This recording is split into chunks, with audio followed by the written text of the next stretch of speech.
So good morning, everybody. Are there any questions this morning?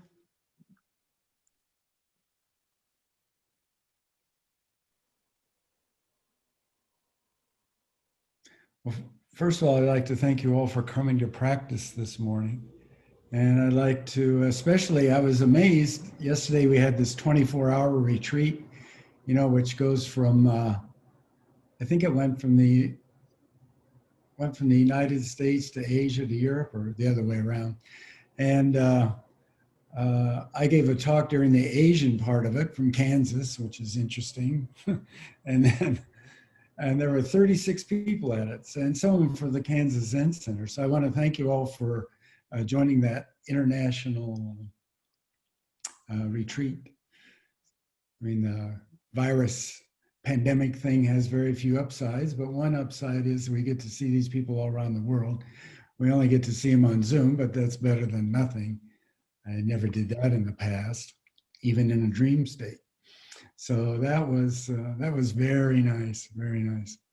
So thank you, all of you Kansas Zen Center people who joined that retreat.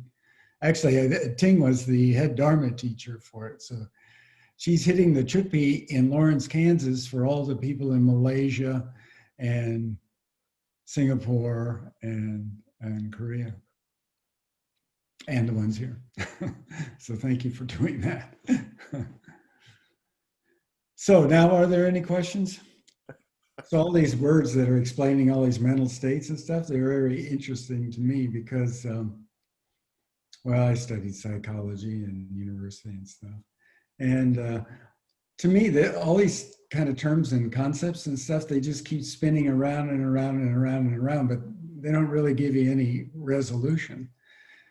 And I was thinking about the Buddha last week, and one thing that dawned on me, it dawned on me before, but it dawned on me pretty strongly last week, is when the Buddha left home, he didn't go to a library, right? He went and sat underneath a tree. So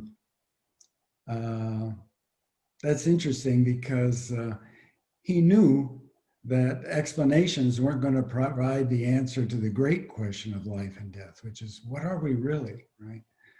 So I always wished that we could explain that to people, because then we could just print out a little pamphlet and hand it out to everybody, and they'd read it, and then they would understand, and all of our suffering would be over, and all the world's problems would be solved on some level, at least the conceptual level.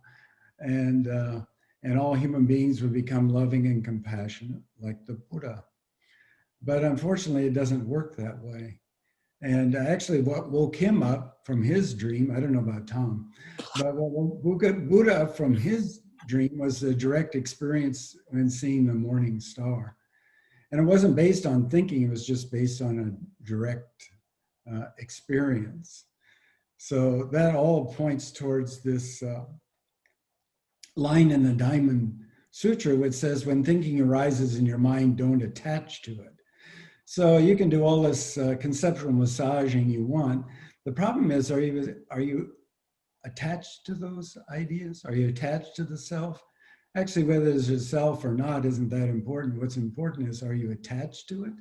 Because it's that attachment, right? That's what the Buddha says.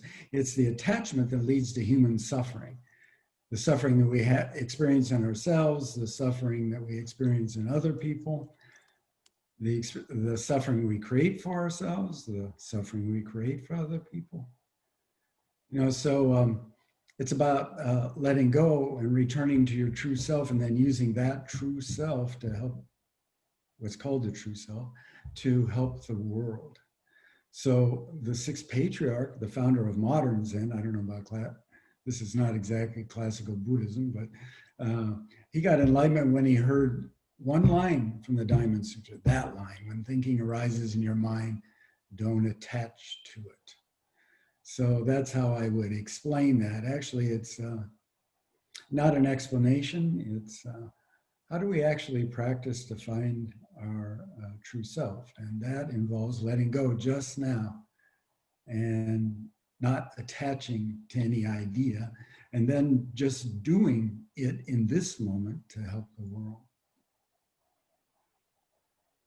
So the Buddha didn't speak Greek or Latin, I don't think, or English. In fact, there wasn't any English then.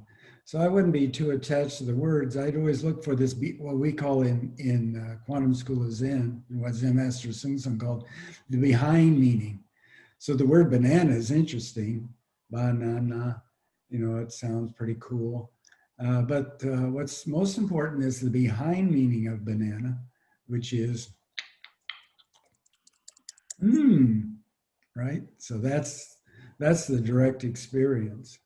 So the Diamond Sutra says past mind can't get enlightenment, present mind can't get enlightenment, and future mind can't get enlightenment.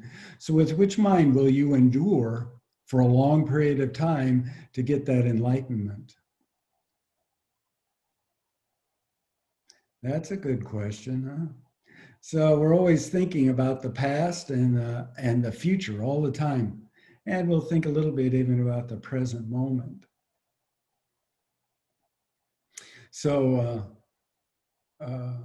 Zen Master Sung Sung said we use up a large percentage of our life energy. He said 80%. I mean, maybe modern science wouldn't go with that, but we use up 80% of our, let's say we use up a lot of our life energy thinking about two things that don't even exist, the past and the future. So that's interesting. What that points to is waking up to just now. It's always just now. Even the best scholar in the world can't give me even 1 second of the past. Not 1 second. Think about it. It doesn't exist.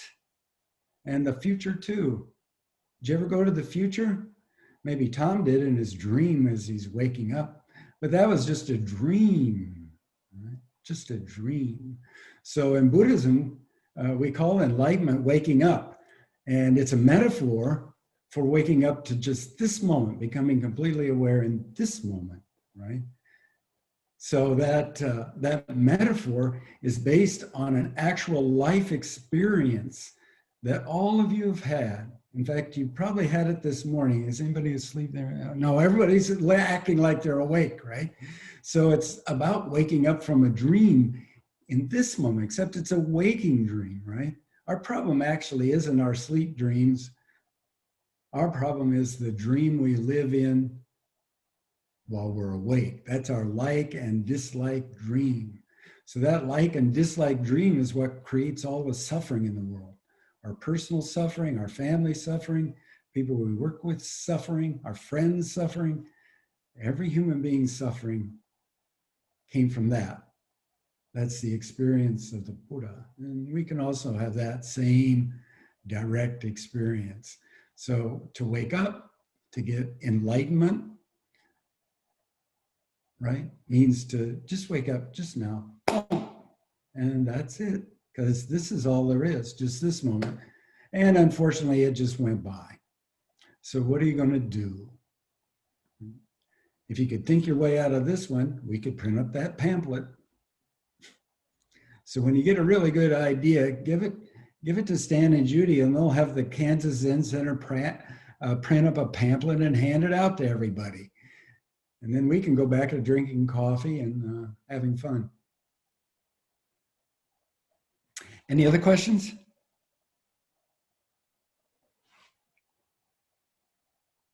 I'd like to ask one. Sure, please.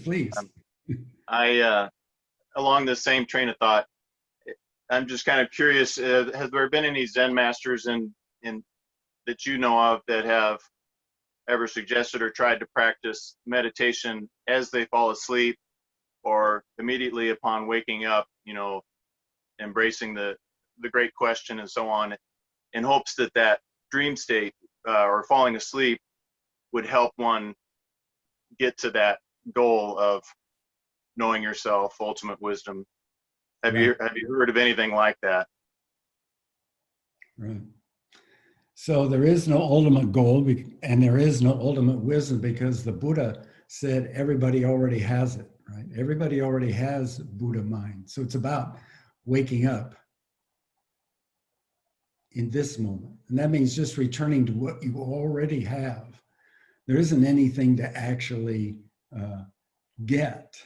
So when you're falling asleep, that's the truth. You're just falling asleep. When you're waking up, that's the truth. In this moment, then you're just waking up. So just become one with this moment. You know, there's this abstract notion of becoming one with the whole universe, boom. But that becoming one with the whole universe means waking up just now. So there's many words that describe all this stuff. Don't attach to any of them. It can only be realized through a direct experience, unfortunately. So there's nothing good or bad about falling asleep, and there's nothing good or bad about waking up. There's nothing good or bad about kind of being in a dizzy state in the early morning because I didn't drink enough coffee and now I have to go to practice at 10:30. Blah, blah. None of that stuff is good or bad. Just don't attach to it. Just now, wake up. That's just now mind. So all meditation is based on just now mind. It's not based on getting anything in the future.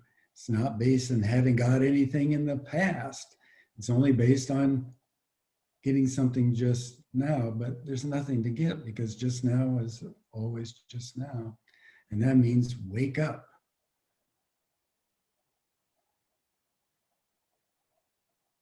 Actually, there is no meditation, right?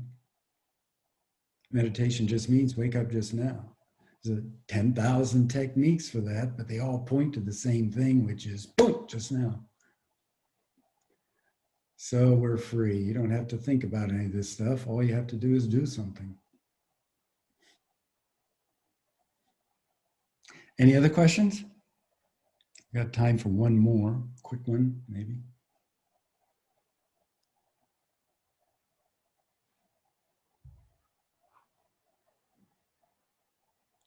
I know Zen Master sing song several times when I was around him and we were having discussions like this, you know, he would yell really loud, "You have to become more stupid," right? So people always ding, ding, ding, ding, ding, right? So he would yell, "You have to become more stupid." So Zen is the simplest, stupid thing you can possibly think of. And it's even before you think about it, it's stupid. So it's all involved in this very simple thing, just waking up right now. And that's it. So that's very, very, very simple. I'm always saying that, well, the reason people don't get Zen or can't answer a Kongon or whatever it is because they're not stupid enough. It's actually too simple. And that's what throws you off because you're attached to your thinking about it. And of course, that's what leads us astray, not only in terms of practicing meditation or answering a Kongon or whatever, dealing with our everyday life moment to moment. It's about letting go of that stuff and returning to just now. Then your native, already existing wisdom can manifest itself as they just do it now. So that's the essence of meditation is there is no meditation. Wake up.